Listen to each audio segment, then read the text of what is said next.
Telugu audio Bible యెహోషువ గ్రంథము 7వ అధ్యాయము. శపితమైన దాని విషయంలో ఇశ్రాయేలీలు తిరుగుబాటు చేసిరి.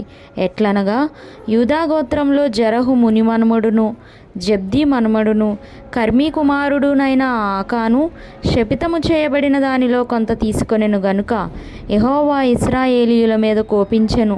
యెహోషువ, మీరు వెళ్ళి దేశమును వేగుచూడ్డని చెప్పి బేతేలు తూర్పు దిక్కున బెతావేను దగ్గరనున్న హాయి అను పురమునకు ఎరికో నుండి వేగుల వారిని పంపగా వారు వెళ్ళి హాయి పురమును వేగుచూచి యెహోషువ యొద్దకు తిరిగి వచ్చి, జనులందరినీ వెళ్ళనీయకుము, 2-3 వేల మంది వెళ్ళి హాయిని పట్టుకొని వచ్చును. జనులందరూ ప్రయాసపడి అక్కడికి వెళ్ళనేలా, హాయి వారు కొద్దిగానున్నారు గదా అనిరి. కాబట్టి జనులలో ఇంచుమించు 3,000 మంది అక్కడికి వెళ్ళిరి గాని వారు హాయి వారి ఎదుట నిలవలేక పారిపోయిరి. అప్పుడు హాయి వారు వారిలో 36 మనుష్యులను హతము చేసిరి మరియు తమ గవిని యొద్ద నుండి షేబారీము వరకు వారిని తరిమి మోరాదులో వారిని హతము చేసిరి. కాబట్టి జనుల గుండెలు కరిగి నీరైపోయెను. యెహోషువ తన బట్టలు చింపుకొని తానును ఇశ్రాయేలీయుల పెద్దలను సాయంకాలం వరకు యెహోవా మందసమునెదుట నేల మీద ముఖములు మోపుకొని తమ తలల మీద ధూళి పోసుకొనుచు, అయ్యో ప్రభువా యెహోవా, మమ్మను నశింపజేయునట్లు అమోరీయుల చేతికి మమ్మను అప్పగించుటకు ఈ జనులను ఈ యోర్దాను నీవెందుకు దాటించితివి? మేము యోర్దాను అవతల నివసించుట మేలు. ప్రభువా కనికరించుము. ఇశ్రాయేలీయులు తమ శత్రువుల ఎదుట నిలవలేక వెనుకకు తిరిగినందుకు నేనేమి చెప్పగలను? కనానీయులను ఈ దేశ నివాసులందరూ విని మమ్మను చుట్టుకొని మా పేరు భూమి మీద ఉండకుండా తుడిసివేసిన ఎడల ఘనమైన నీ నామమును గూర్చి నీవేమి చేయదు అని ప్రార్థింపగా యెహోవా యెహోషువతో ఇట్లనెను, లెమ్ము, నీవేళ ఇక్కడ ముఖము నేల మోపుకొందువు. ఇశ్రాయేలీలు పాపం చేసి ఉన్నారు. నేను వారితో చేసిన నిబంధనను వారు మీరి ఉన్నారు.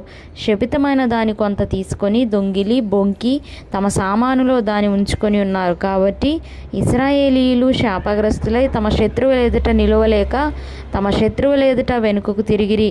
శాపగ్రస్తులైన వారు మీ మధ్య నుండకుండా మీరు వారిని నిర్మూలము చేస్తేనే తప్ప నేను మీకు తోడై ఉండను. నీవు లేచి జనులను పరిశుద్ధపరిచి వారితో ఇలాగు చెప్పుము, రేపటికి మిమ్మును మీరు పరిశుద్ధపరుచుకొనుడి. ఇశ్రాయేలీయుల దేవుడైన యెహోవా సెలవిచ్చినదేమనగా, ఇశ్రాయేలీయులారా, మీ మధ్య శాపగ్రస్తమైనది ఒకటి కలదు. మీరు దానిని మీ మధ్య నుండకుండా నిర్మూలము చేయు వరకు మీ శత్రువుల ఎదుట మీరు నిలువలేరు. ఉదయమున మీ గోత్రముల వరుసను బట్టి మీరు రప్పింపబడుదురు.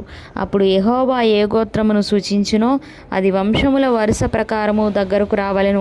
యెహోవా సూచించు వంశము కుటుంబముల ప్రకారము దగ్గరకు రావలెను. యెహోవా సూచించు కుటుంబము పురుషుల వరుస ప్రకారము దగ్గరకు రావలెను.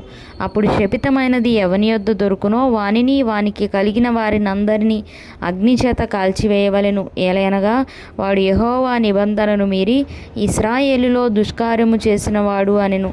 కాబట్టి యెహోషువ ఉదయమున లేచి ఇశ్రాయేలీయులను వారి గోత్రముల వరుసను బట్టి దగ్గరకు రప్పించినప్పుడు యూదా గోత్రము పట్టుబడెను. యూదా వంశమును దగ్గరకు రప్పించినప్పుడు జరహీయుల వంశము పట్టుబడెను. జరహీయుల వంశమును పురుషుల వరుసను దగ్గరకు రప్పించినప్పుడు జబ్ది పట్టబడెను. అతడును అతని ఇంటి పురుషుల వరుసను దగ్గరకు రప్పింపబడినప్పుడు యూదా గోత్రములోని జరహు ముని మనుమడును జబ్ది మనుమడును కర్మీ కుమారుడునైన ఆకాను పట్టుబడెను.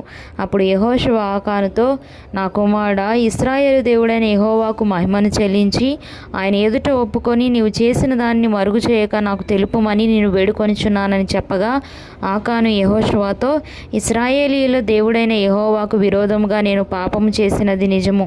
దోపుడు సొమ్ములో ఒక మంచి షీనారు పైవస్త్రమును 200 తులముల వెండిని 50 తులముల ఎత్తుగల ఒక బంగారు కమ్మిని నేను చూచి వాటిని ఆశించి తీసుకొంటిని. అదిగో, నా డేరా మధ్య అవి భూమిలో దాచబడి ఉన్నవి. ఆ వెండి దాని క్రింద ఉన్నదని ఉత్తరమిచ్చి తాను చేసినదంతయు ఒప్పుకొనెను. అప్పుడు యెహోషువ దూతలను పంపగా వారు ఆ డేరా యొద్దకు పరిగెత్తి చూచినప్పుడు అది డేరాలో దాచబడి ఉండెను.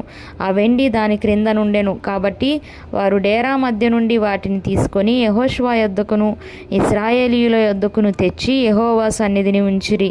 తరువాత యెహోషువయు ఇశ్రాయేలీయులందరూ జరహు కుమారుడైన ఆకానును ఆ వెండిని ఆ పైవస్త్రమును ఆ బంగారు కమ్మిని ఆకాను కుమారులను కుమార్తెలను ఎద్దులను గాడిదలను మందను డేరాను వానికి కలిగిన సమస్తమును పట్టుకొని ఆకోరు లోయలోనికి తీసుకొని వచ్చిరి. అప్పుడు యెహోషువ, నీవేళ మమ్మను బాధపరిచితివి, నేడు యెహోవా నిన్ను బాధపరచుననగా ఇశ్రాయేలీయులందరూ వానిని రాళ్లతో చావగొట్టిరి. వారిని రాళ్లతో కొట్టిన తరువాత అగ్నిచేత కాల్చి వారి మీద రాళ్లను పెద్ద కుప్పగా వేసిరి. అది నేటి వరకు ఉన్నది. అప్పుడు యెహోవా కోపోద్రేకము విడిన వాడై మల్లుకొనెను. అందుచేతను నేటి వరకు ఆ చోటికి ఆకోరు లోయ అని పేరు.